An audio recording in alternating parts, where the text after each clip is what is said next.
గౌరవనీయులు సుదీర్ఘ రాజకీయ అనుభవంతో పాటు ఇరిగేషన్ పట్ల ప్రత్యేకమైనటువంటి ఆరాటం తపన ఆయన గత ప్రభుత్వాల్లో మంత్రిగా ఉన్న ఎమ్మెల్యేగా ఉన్న నల్గొండ జిల్లా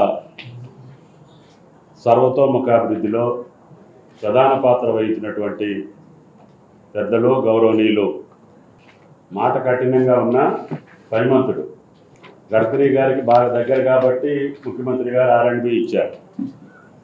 దయచేసి ఆనాడు శాంక్షన్ చేసినటువంటి జాతీయ రహదారులు అన్నీ కూడా వెంకటరెడ్డి గారి టైంలో పూర్తవుతాయనే విశ్వాసం నమ్మకం నాకుంది. ఎందుకనంటే ఆయన వెళ్ళి దెబ్బలాడి తీసుకురాగలుగుతాడు. కాబట్టి ముఖ్యంగా ఖమ్మం జిల్లాకు సంబంధించి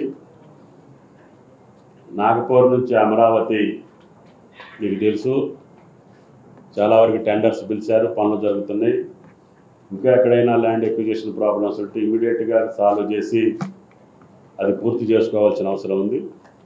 రెండవది ఖమ్మం నుంచి అంటే సూర్యాపేట రోడ్ ఎక్స్టెన్షన్లో రాజమండ్రికి వెళ్ళేటటువంటి అది కూడా టెండర్స్ పిలిచి పనులు జరుగుతున్నాయి.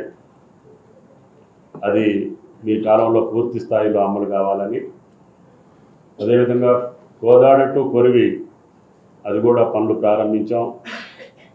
ఇంకా నేషనల్ హైవే పరిధిలో జరుగుతుంది, అది కూడా మీరు దృష్టిలో పెట్టుకొని.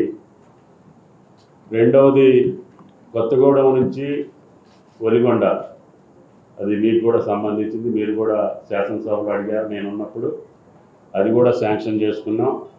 అది హైదరాబాద్కి చాలా సులువైనటువంటి మార్గం, దాన్ని కూడా పూర్తి చేసే బాధ్యత మీరు తీసుకోవాలని. ఇంకా 1-2 ఆ రోజు పంపించాం, కానీ Jaggepeta to via Tallada to Kothagudem, అదేవిధంగా కొత్తగూడెం టు రాజమండ్రి ఇంకోటి శాంక్షన్ అయింది. అది అలైన్మెంట్ పోలవరం వల్ల కొద్దిగా చేంజ్ ఉంది. అవి రెండు చూసుకుంటే ఖమ్మం జిల్లా సెంటీమీటర్ జాతీయ రహదారి లేని జిల్లా. ఇప్పుడు 4 పక్కల నుంచి ఖమ్మం జిల్లాకి కొత్తగూడెం పట్టణానికి ముఖ్యంగా భద్రాద్రి పుణ్యక్షేత్రానికి రోడ్లు కావాలనే నా కోరిక నెరవేరుతుంది.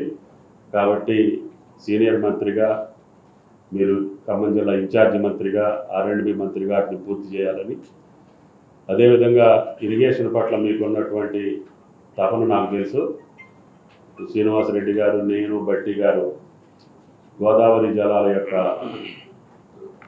కార్యక్రమం ఉంది. అది ఇరిగేషన్ మంత్రి గారితో మళ్ళీ అవసరమైతే మన ముగ్గురు కూర్చొని ఒకసారి ఆ ప్రాజెక్టును చూసి మీ జిల్లా ఎంత అవసరమో, గిరిజన ప్రాంతం అనేటువంటి మా జిల్లా కూడా సాగునీరు అవసరం. ఈ సంవత్సరం సాగర్ లేదు, దాన్ని సాగర్ కూడా కనెక్ట్ చేసి పెట్టాం. అది వస్తే పాలేరు నుంచి మీకు కూడా కొంతవరకు నల్గొండ కూడా పంపించే మార్గం గోదావరి జలాలతోటి లింక్ చేసి ఉంది. దాన్ని కూడా అందరం కలిసి ఈ ప్రభుత్వంలో చేసుకోవాల్సినటువంటి అవసరం ఉంది. ఈ రకమైనటువంటి ప్రధాన సమస్యలతో పాటు ముఖ్యమంత్రి గారు కాంగ్రెస్ పార్టీ ఇచ్చినటువంటి వాగ్దానం, సోనియా గాంధీ గారు మనకి ఇచ్చినటువంటి 6 గ్యారంటీల్ని ఇందిరమ్మ రాజ్యంలో సాఫల్యం చేసేటటువంటి బాధ్యత వేదిక మీద ఉన్నటువంటి జిల్లా అధికారులు, శాసనసభ్యులు, ముఖ్యంగా పత్రికా విలేకరులు దానికి సహకరించమని చెప్పి ప్రార్థిస్తూ, అందరం ఏకోన్ముఖంగా మధ్య కొద్ది కాలం పాలనలో అవలక్షణాలు వచ్చినా, లేకపోతే కొంచెం యథర్జీగా పరిపాలనలో కొద్దిగా ఇబ్బందులు వచ్చినా, అనేక కార్యక్రమాలు కుంటుబడి సంక్షేమం ఆగిపోయింది. గత 5 సంవత్సరాల అభివృద్ధి కూడా ఆగిపోయింది.